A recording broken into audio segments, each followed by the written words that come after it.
What's going on, everyone? It's Mason, the host of the Totally Normal Talk Show, and I'm here with a very, very special guest. We've got Carole Baskin herself in the flesh, and we're going to be asking a lot of tough questions today, what it's like to be a professional cat person. We're also going to be diving into what it's like to be in the nonprofit space and the effect that being a celebrity in today's kind of media-centric world has on them. So, Carole, thank you so much for being on the show. Hey, all you cool cats and kittens. Thank you for having me, Mason. Oh, thank you so much. I got to start off. I love that catchphrase. I'm not sure, maybe catchphrase is a little bit, maybe not the exact way to say it, but I just love that intro. Do you mind telling everyone how you got started using that? Was there like maybe a building period where you're like, welcome to the Tiger Pack or anything like that? There actually was. I do a big cat briefing every day where I recap all of the stuff that's happened at the sanctuary. And we have it on our secondary YouTube channel, which is Daily Big Cat.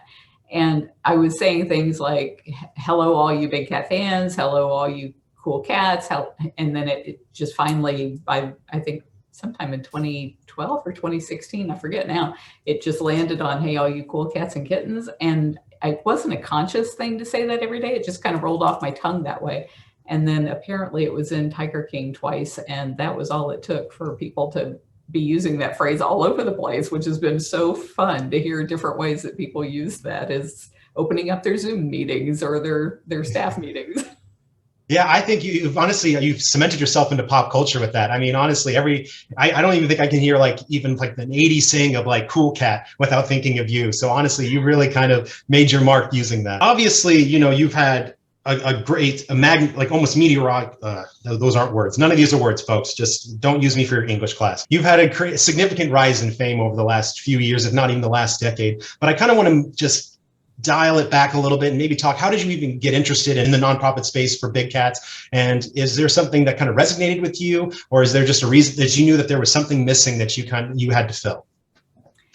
Well, I always thought that I would do something to rescue domestic cats and kittens from being killed in shelters due to overpopulation.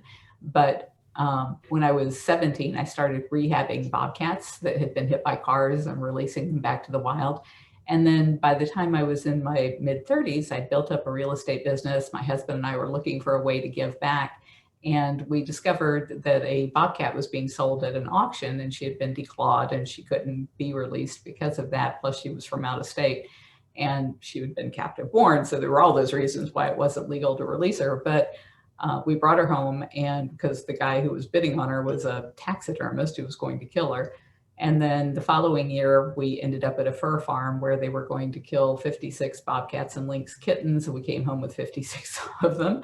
And then the next year we rescued 28 more. And then the next year, 22 more. And that got all of the cats out of all of the fur farms in the United States. And we started working on the ones in Canada.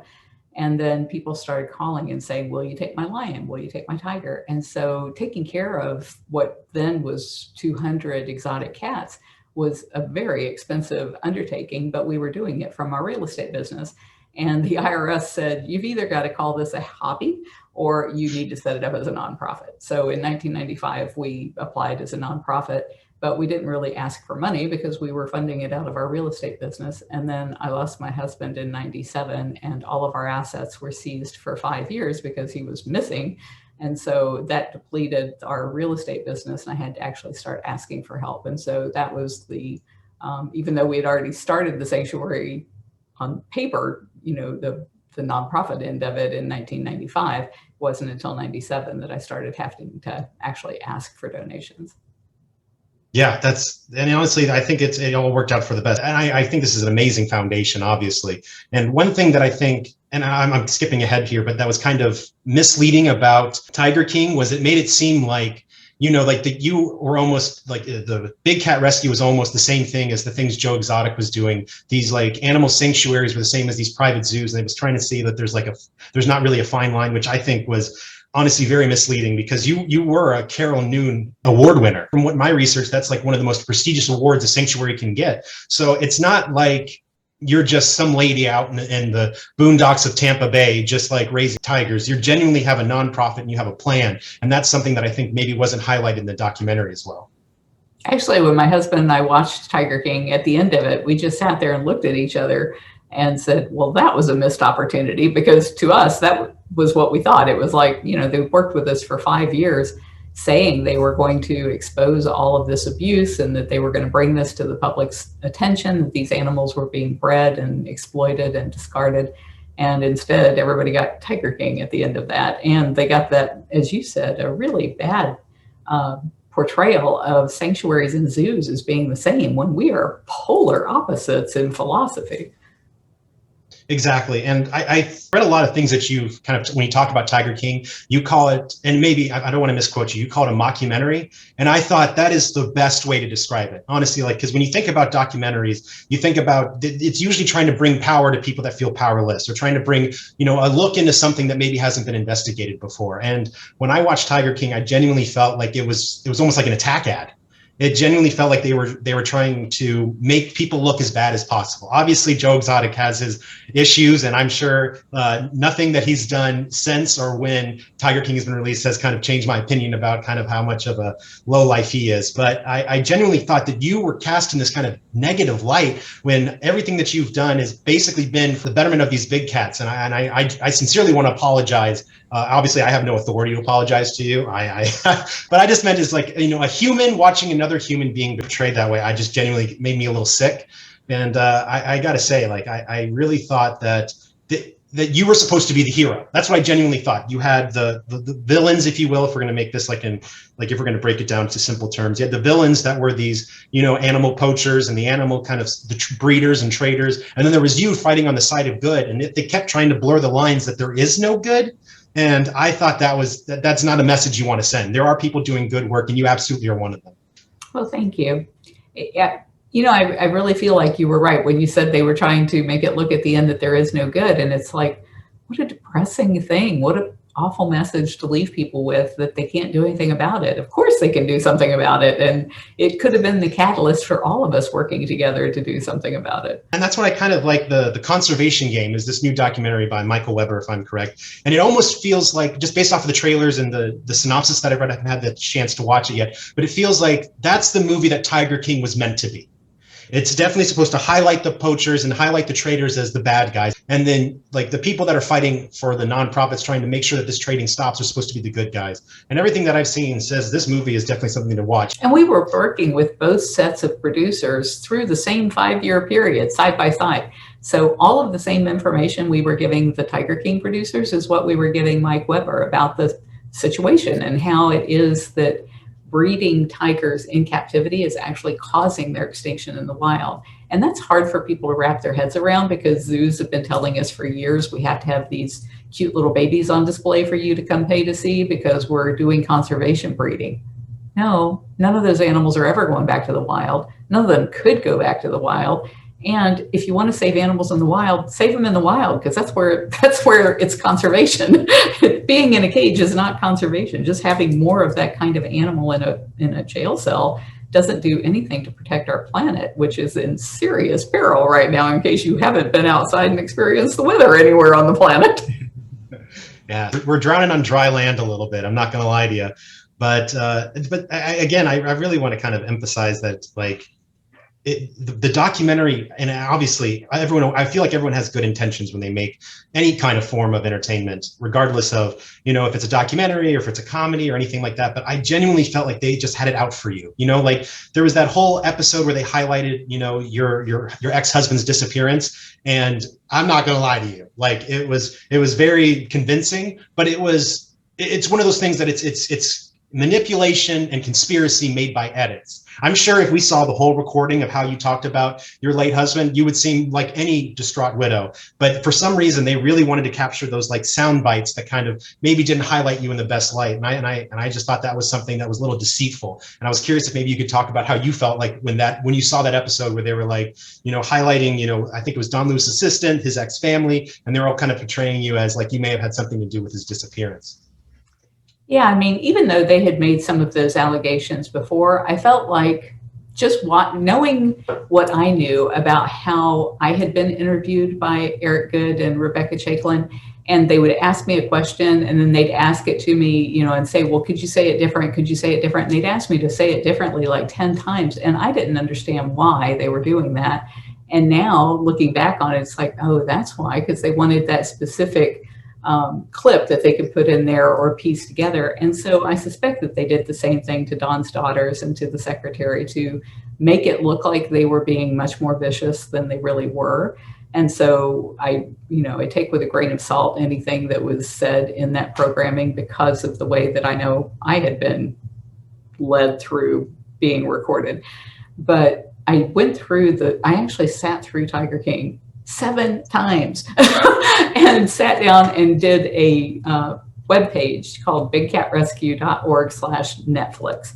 And I went through minute by minute. When you were seeing this on the screen, here's what was really going on behind the scenes. Or here's the evidence I gave them showing that, like with one of the things that they wanted to say was that the will and power of attorney had been forged.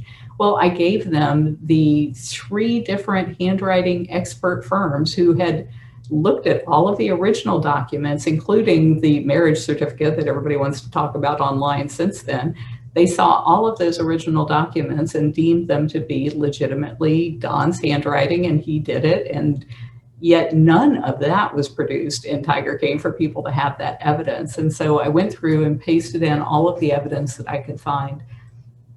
The one thing I can't prove is what happened to him, because none of us know what happened to him. So if I could prove that, I would do it. But everything that I could prove is there. And yet the media has had virtually no interest in any of that, because what sells is the salaciousness. And that's the headlines that you see most often are the just really wicked headlines.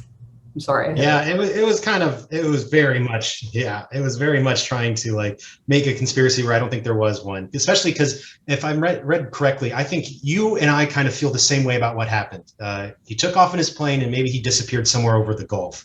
And, planes go down, especially when someone who, as Don has like previously had pretty a bad track record flying as it was, already had a suspended license or didn't even have a license at all, depending on what information you're able to find. So when people talk about like, well, planes just don't disappear. Like, yes, they do. They crash and there's catastrophic consequences because of that. And I just feel like that's so much more of a reasonable like interpretation of what happened than, you were just like, you know what, you just killed them and then fed them to tigers, which like, and maybe I'm wrong about this, but I don't think tigers necessarily would eat people. I haven't seen like a big, like, big kind of, like, oh, they're afraid of these tigers that are just like devouring people whole, like almost like an anaconda. But I do want to say that like, and again, this is something that I thought about. If you were going to actually make your husband disappear, I don't think you'd use tigers. You'd probably use like, there's gator farms all around in Florida. They're like McDonald's on every corner. And if I thought I was going to make someone disappear, I'd probably go to the gator farm because that seems like a better way to do it. But,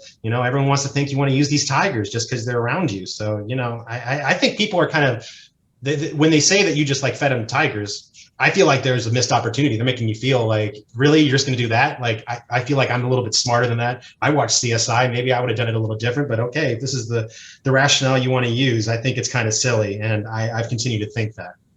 And the evidence that I put on the Netflix page was he was suffering from dementia, and I was taking him to doctor after doctor after doctor trying to figure out what was wrong with him. And yet, instead of using any of the receipts from him getting an MRI or being diagnosed as being bipolar or any of the FAA reports from the 3 times he crashed planes before this, none of that was produced in Tiger King. Instead, they line up a bunch of people that didn't know anything about Don to say that there was nothing wrong with him mentally. It's like, who are they to be able to make that kind of a determination?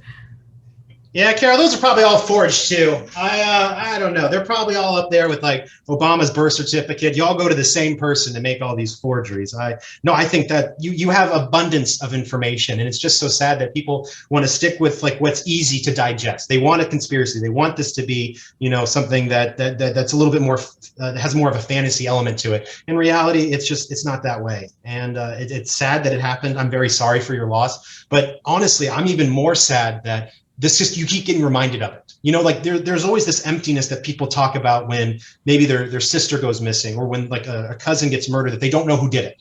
And it bogs them down. It like really makes them, they just want answers. And the fact that people have kind of shorthanded as you as the answer, I'm honestly makes it probably 1,000 times worse, because I'm sure you're suffering as well. Yeah, I mean, I can really sympathize with people who have lost others to whether they know where their loved one is or not, whether you have lost somebody due to them running off and leaving you because you've lost them because they've died, or you've lost them in ways where they've never been recovered. All of those things are just, there's no closure at the end of it. And I think the closest I came to closure was when his death certificate arrived, like 5 or 6 years later. But even then, it wasn't satisfying because I didn't know what had happened to him. And not knowing, I think, is the hardest thing. As I've been doing my research on you, because I've been really, really kind of anticipating this interview, it's just like I always try to think about the human element of it. Like, I think people have kind of almost dehumanized you because they can make these memes and kind of make you like almost a caricature or just like a character. But you're somebody who's really living in these moments. And the fact that someone can just, from wherever, an anonymous figure on the internet can just tweet at you like, where's the body hidden? I think is just, it's not right, and it's not fair to you. And I think you've done everything in your power to not only be cooperative, but really try to cement the fact that you're innocent in this whole thing. And the fact that people just can't let it go is certainly disheartening. And I don't know. Society is weird because we're going to a more progressive state. I feel like we're trying to make rights for people that felt disenfranchised, people that felt powerless. And for some reason, Carole Baskin, it's okay to make fun of her and create these mean kind of stereotypes about her. And there is no ramifications for it. It's almost like celebrated. Yet if you try to make fun of a different group or maybe try to like take power away from somebody else, they're kind of, there's an outrage. People lose jobs over it. So I think it's so strange that someone is doing everything in their power to try to work for nonprofits and try to bring awareness to this whole situation is genuinely selected for this kind of brutal criticism. And yet there's no ramifications for it. You said something that interests me there, because one of the things that Joe Schreibvogel had done for decades before actually hiring Alan Glover or the FBI agent in the murder for hire cases, but one thing that he had done for so long was to try and dehumanize me by pasting my face on the bodies of other animals or creatures, or trying to make people feel like because there was this tragedy in my family that therefore they all had the right to be hateful and to accuse me of things. And it just strikes me that when people want to be mean, they have to first take away your humanity so that it justifies them doing that to you. And I'm just, I don't even know what to say to that. It's like, I don't know what kind of mind does that. And yet I saw millions of examples of it in the last year. It's like, that's the thing that my husband says after Tiger King. He's like, I had no idea there were so many vicious, cruel, vile people out there. I always thought the world was full of good people, mostly good people. And boy, that was not my experience for the last year. Yeah, and I obviously going through it, like I very disgusting things that were said to you, and even like it almost felt like a second wave. And I'll tell you what I mean by this, because with Joe Exotic, he obviously was coming for your character, obviously very deflammatory and always attacking you, and literally to the point of like you were probably getting even from his supporters, which I'm not sure who would do that, but okay, who fucking cares? All 6 of them. Yeah, Jesus, like I'm gonna fight for Joe Exotic. I was like, okay, enjoy hell. But I thought it was weird that like, so you had genuine death threats against you, and you had to get like security, and you were scared for your life to the point that maybe not scared for your life, but just a general worry about that maybe someone would be crazy enough. And I think you may have even stopped going to certain engagements or had someone go on your behalf just because you were told that there was such seriousness with these threats. And, it sounds like it kind of pattered off to a degree. And then Tiger King, it's just like everyone on the internet was basically like, we're going to get you. And you're like, really? This again? Really? Okay, awesome. It really was. It was exponential from what I had experienced before with just Joe and his little minions, to have people all around the world actually believing the kinds of things that he had been saying. During all of this, did you ever think, maybe I should have just fought hunger in Africa? This is, who would have thought that me just trying to protect, totally just like, I'm trying to save these big cats, and all of a sudden you got like hillbilly meth assassins after you. I can't believe it, Like, Jesus, what a career path. It totally comes from an innocent place. I think this is something that needs to be looked at and I care about. And all of a sudden you've got people going, not on my watch to you. One thing that I've noticed is not just, when people get really popular and the internet kind of takes off with it, but also just like, in your case, the internet just had such a negative feedback towards you and how strong you were through that whole thing. Because I'm not going to lie to you. If I get a comment that says, hey, fatty, another terrible show, I cry in the shower for 3 hours. There was a scene in the behind the scenes of when you were on Dancing with the Stars, and you had a moment where you broke down just as anybody would. I do not blame you.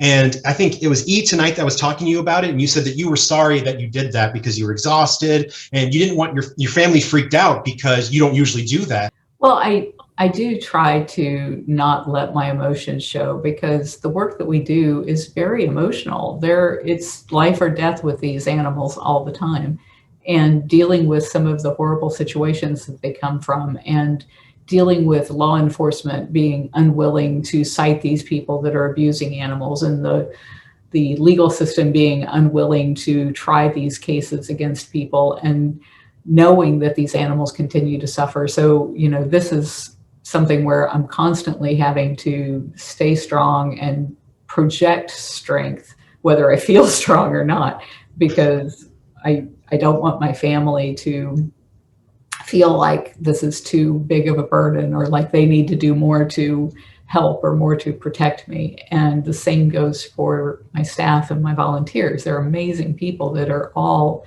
out there giving of themselves and trying to win this battle to save big cats from extinction and from the abuses inherent in captivity. And so when I do break down, I try to plan it so that I can be alone and break down and cry and not be seen doing that. I used to drive all the way from Tampa down into the Keys once every 2 years. I started to say twice a year, once every 2 years. And I would just lay in a hammock and cry for 5 days straight. And then I could come back up here and deal with all of this again. And when I do break down in front of somebody else, then it makes me really self-conscious, because I feel like I've shown them that this battle can be too hard, and I don't want anybody to feel like they can't accomplish what we're setting out to do. And that's why I feel like I need to be strong. So you're right. I was absolutely exhausted by the time they had interviewed me for Dancing with the Stars. And then when they put that on TV, I was like, oh my God, I don't want my family and my volunteers and staff to see that, because they need that strength to say that they can do it too. You always talk about the bullies. And again, this is going to go back to your strength, but I love that you keep saying bullies. Honestly, it almost feels like The Color Purple with you. You're like, all my life I had to fight. You just literally did not get a chance to stop. You started very young. Obviously, you had the same troubles that we all do through adolescence, of people maybe making fun of us or trying to stop us from being what we want to be. And then you start your nonprofits and, your nonprofit, and then going forward, it's just there's always been a barrier that seems to be of people telling you no. And you just keep on trucking. And honestly, I want to know, where does that come from? Where did you build up this armor around you that keep you just I need to stay laser focused and keep on progressing forward? I think it's because my attitude toward life is that we are eternal. And I think that we keep coming back and jumping into the fray. Was it Henry VII who said, once more into the breach? Or Henry V? Henry V. We'll fix it in post.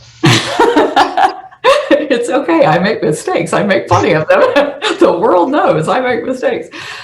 But I feel like, when we're on the other side of the ether, we look back and we go, okay, check these things off my list. I still got these things I need to do. I'm going to hop back in there. Hey, who wants to go with me? We did it the last time around. Let's hop back in and do it again. And I feel like once we get here, of course, we have that veil in front of our eyes to where we forget who we are, and we forget that we're eternal, and we forget that we're trying to make everything better, and we're trying to reach a state of enlightenment where we all recognize that we're all one and we're all connected. And so, each time it's just a game that we're playing to try and perfect on the last time around. And if it weren't for that, I don't know how I could deal with what I've been dealing with. But thankfully, I've got that kind of a basis that gives me that kind of strength. Yeah, good foundation. That's Foundation. well, it shows. Word. Yeah. I want to talk about Joe Exotic for a second, because obviously he did attempt to try to end your life, regardless of how successful that was going to be. Again, I always try to say, like, it doesn't matter how far the plan gets, it's the end destination. Like, what their intention was, regardless of anything else, it had nothing but evil intentions and malice. When you talk about him, you always seem to talk about him with almost not compassion, but empathy. There doesn't seem to be any real like aggressive tones that you use about it, or use any defamatory language, which I'm going to be honest with you. Joe Exotic came after me or any of my family, he'd be in the Joe dirt. And I just really am impressed with that. And I was kind of curious, is there a reason why maybe you act that way towards him, or when you're talking about him? Well, it's more like what I just said to you about feeling like we're eternal, and that we do these things together over and over again, and that we keep coming back into each other's lives. And so I think each of us plays different roles as we come into these situations in order to bring things forward to the better world, the better way of being that we all want to be. So when I look at somebody like him and see the things that he did in this life, I can't help but feel like somewhere on the other side of the ether, we made this agreement that this is how this was going to play out this time around, and that it's getting us to where we need to be. So I can't take anything that anybody does or says personally, and that's probably how I can deal with, the personal assaults that have been made on me, both physically and verbally. But I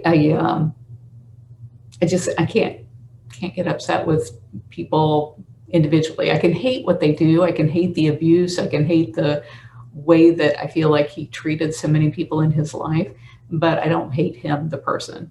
And I think another thing that people missed in Tiger King was they only talked about the 2 murder for hire events, but they left out, I'm pretty sure they left out the fact that there had been 2 women prior to that who had called me saying that he had tried. One said that he had tried to hire her husband to kill me, and then the other one said that he had tried to actually hire her to kill me. And then I just got a book from Kevin Week. It's Wieck, and he was Joe's cellmate for, I forget, like a year in the Grady County Jail while he was waiting for sentencing. And he said that what he knew from being with him during that period of time was that he was just absolutely dead set on killing me and had absolutely no remorse whatsoever for anything except getting caught. So it was interesting to read his book. He definitely had it out for you, but that's just because you were so successful at what you were doing. I think if anything, he ingratiated with you the fact that you were such an obstacle, and that's something you kind of want to be. Obviously, you don't want to be such an obstacle that you have to be eliminated. Do you remember maybe your first interaction, or maybe hearing about him and Joe Exotic I'm talking about, and maybe what you thought about him at the time? There was a Wondery podcast that came out in August of 2019. So about 6 months or so before Tiger King came out. And the Wondery podcast was Robert Moore had done a thing called Joe Exotic Over My Dead Body, I think was the name of the podcast. And he went through this process of interviewing Joe and falling for an awful lot of the stuff that Joe had told him. And then as he started doing investigation, he found out the things that he was being told were all lies. So at the end of his podcast, he takes you through that same process like Tiger King does of, here's all these bad people and they're doing all these bad things. And oh my gosh, they're saying all this horrible stuff about Carole Baskin. And then at the end of it, he says, but here's what I found out to be true. And he goes through and he lists all of the things that he found to be lies that he was being told. Tiger King just never got to that point where it revealed all of the stuff that they had been telling you all along had been lies. And so I kept thinking that they were going to do that even in their 8th episode. And I got myself down a rabbit hole now and forgot what I was talking about. What was your question? Oh, I was just curious about your first interaction with Joe Exotic. So that guy, Robert Moore, tells me, Joe's hated you since 2004. I'm like, I didn't even know Joe until like 2009, 2010. And he said, no, you commented on Joe in an article And it was a newspaper article where he had a crippled lion cub that he had bred, and it was probably due to all of the inbreeding there. And the reporter reached out to me and he said, "What do you think about this sanctuary breeding a lion cub?" And I said, "Well, sanctuaries don't breed." And that was like the extent of my comment. But apparently, from people who were in Joe's orbit, they said from that day forward, my name was on his lips every single day, just ranting and raving about how they had to silence me. And that went on for all of this time, where, you know, it wasn't just these few people that contacted me saying that he had tried to kill me.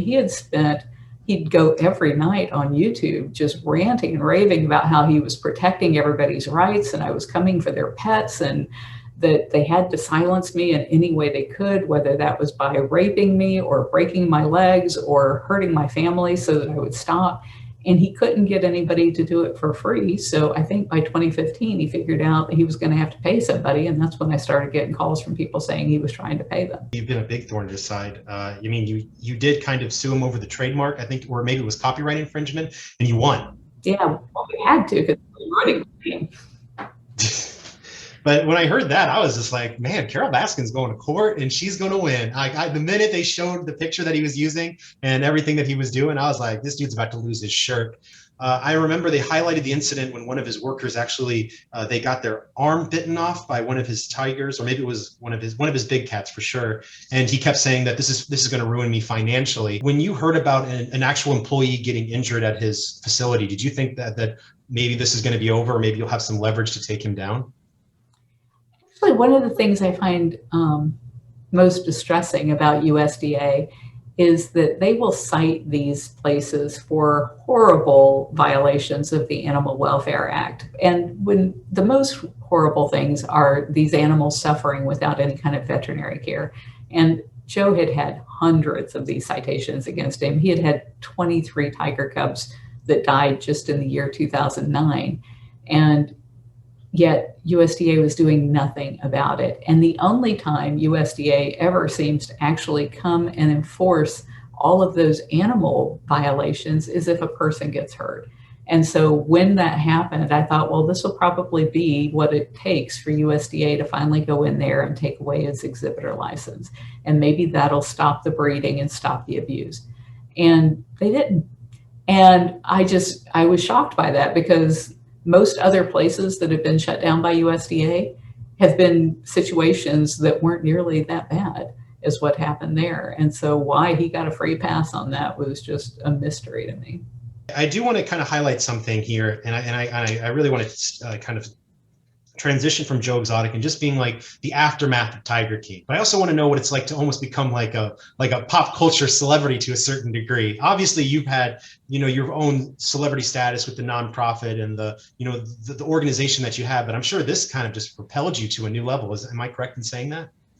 It's been weird. And I think most people who are celebrities by choice. You know, they're either like athletes who have worked their whole lives in order to excel and be the best at what they do, or they are actors and actresses who want that kind of attention and fame and celebrity status.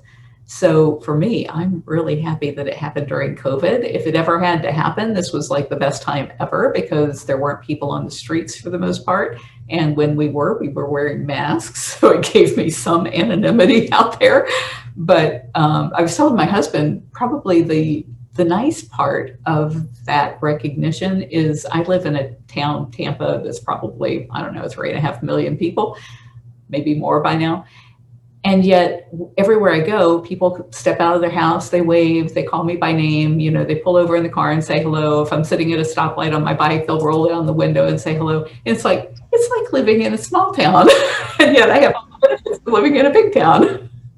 Have you gotten any perks? Like, and I mean small ones. I'm obviously not meaning anything too grandiose, but just like maybe you're at the grocery store and someone's like, no, you can cut me. And then you're like, this is the big times. This is what it means to be a celebrity. If there's any small interactions that you knew life had changed. Yeah, we were actually, with the conservation game, we were trying to find an agent who would be able to represent it to the Netflixes or the Amazons or whoever. And there was this one agent that Mike Weber, the producer, really wanted to look at the film. And he had tried and tried and tried, reached out to him every way he could, had every friend he could think of. He even had Michael Moore reach out to him and could not get the guy to accept his call. So I called him and he took the call right away. And it was like, that's nice. That's got to be good. You're like, man, this beats cutting people at the Cold Stone Creamery, man. I got power now. This is pretty impressive. I do got to say though, I don't think you're going to stop anytime soon. Obviously, NBC is coming out with this new. I'm not sure what the project's called. I've definitely heard a lot of things about Joe Exotic being in it, like a representation of Joe Exotic. And there's a woman that's going to be playing you in it. Is it Kate McKinnon? She's an SNL alumni, and she's going to be playing you. And I was curious about how you felt about that. Well, I think she is an amazing talent. She's way too young to be playing me in this, so it's going to take some makeup for her to be a 60-year-old woman. But she'll probably give me a sense of humor, and I'm sure, will have my eye roll down like Pat. Are you maybe worried that, obviously, the parody of you, obviously, it's maybe it won't be ingratiating. I'm just going to assume. I'm sorry. I'm just going off of my own context. But are you afraid that maybe this series might try to make Joe Exotic into an anti-hero? Because obviously they're going to make fun of the way that he talks or the things that he's said or the things that he's done. But do you think that they're almost going to kind of dilute the kind of horrible acts that he's done? Yeah, I'm really hoping that because Kate McKinnon was doing the Wondery podcast version of this show, not the Tiger King version of this show, that was where they started, was from the Wondery script. And so the Wondery script actually came clean about all of these people and all of the lies. So I'm hoping that if she does it, she will do it with the same outcome. Did you hear about the Amazon show that they're going to be doing where like they put it on the shelf now, but originally they were going to have Nicolas Cage play Joe Exotic. Did you hear about that at all? I did. And Nicolas Cage is like one of my favorite actors. And I know he would have been brilliant in that role. I think I could see him playing that role, but I did not want to see him playing that role because it would then like ruin Nicolas Cage for me forever. Every time I'd look at him, I'd think of Joe and it's like, oh God, no, please. Like, listen, I've gone through enough already. Just let me keep the cage. Okay, just let him stay the same in my mind. Is there a movie that of his that you particularly like? Moonstruck and City of Angels. Love that. God, I didn't think you were going to be going that deep. I was hoping to make fun of you a little bit. I'm sorry. Those are some solid answers. My favorite, and it's a guilty pleasure. I'm like, you can judge me. It's okay. You can make fun of me now, but I like Con Air. I thought the idea, like, it's totally outrageous. I love Con Air. He has the worst accent on the face of the planet. And I think why I like that movie so much is because everyone around him is just so far superior.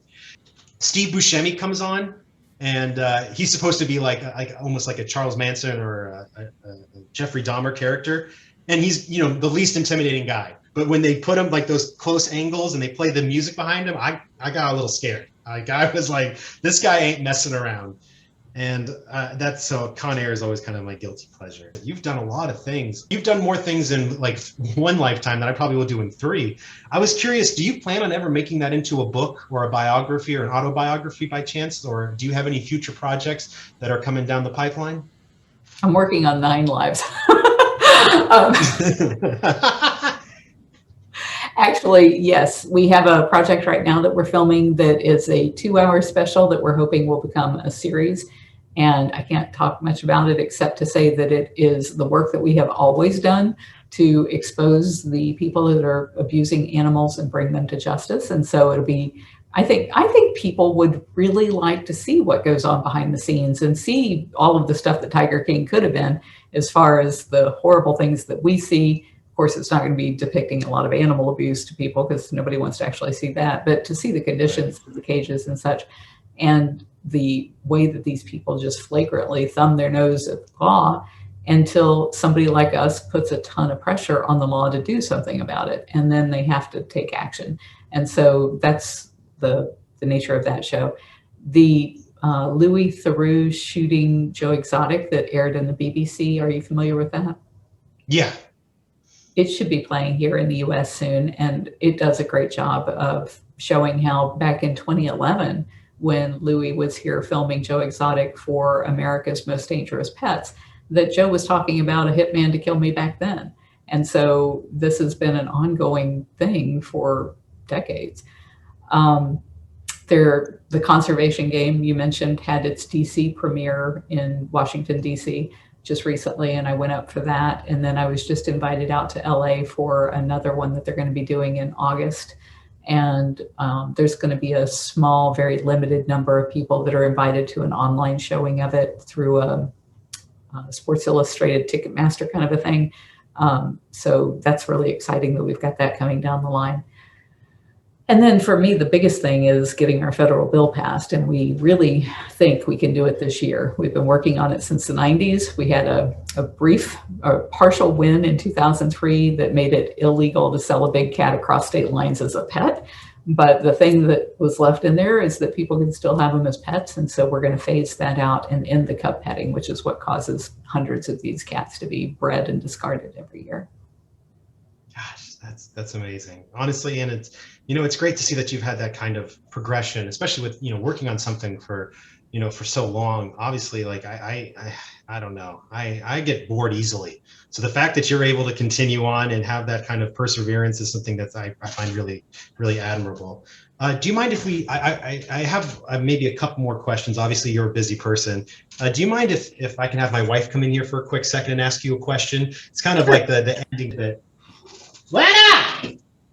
Lana, come here. Come talk to Carole Baskin. Hold on, I'm so sorry. It was worth it just for that. Lana! Yeah. Mary Lena. Everyone, I'd like to welcome my next guest. It's Mary Lena McGinley, my wife, my beautiful wife. Say hello to Carole Baskin. Hi. Hello. I can't see your face. There we go. So we're expecting our first. I was curious, do you maybe have any advice for first-time parents? Well, my advice would be don't do that, but it's a little late for that now. The one thing that I did with my daughter was to really encourage her from the day that she was born to be in connection with everything around her. I think as children, we come into this life remembering our previous lives and remembering what it was like on the other side of the veil. And we have all of our invisible friends, and our family is all telling us, don't talk about the invisible friends. That's weird. That's weird. And for her, I was like, you can talk to them all you want. I know them too. It's great. And so she has a much greater connection to all living things than I ever did. And I think it's because I encouraged her to keep that connection. Well, thank you so much. I really appreciate it. All right. Thank you so much for being on the show. Okay, yeah, thanks. Yeah. Oh. Thank you. Actually, great. Round of applause for Mary Lena. Well, Carole, I can't tell you how honestly appreciative I am for you joining us on the Totally Normal Talk Show.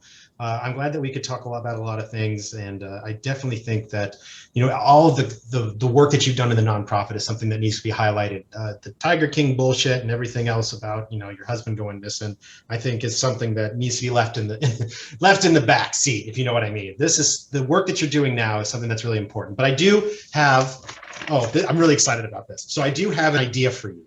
And I think, obviously, I'm pretty sure you're doing well, but I have come up with the idea that you can basically just print your own money.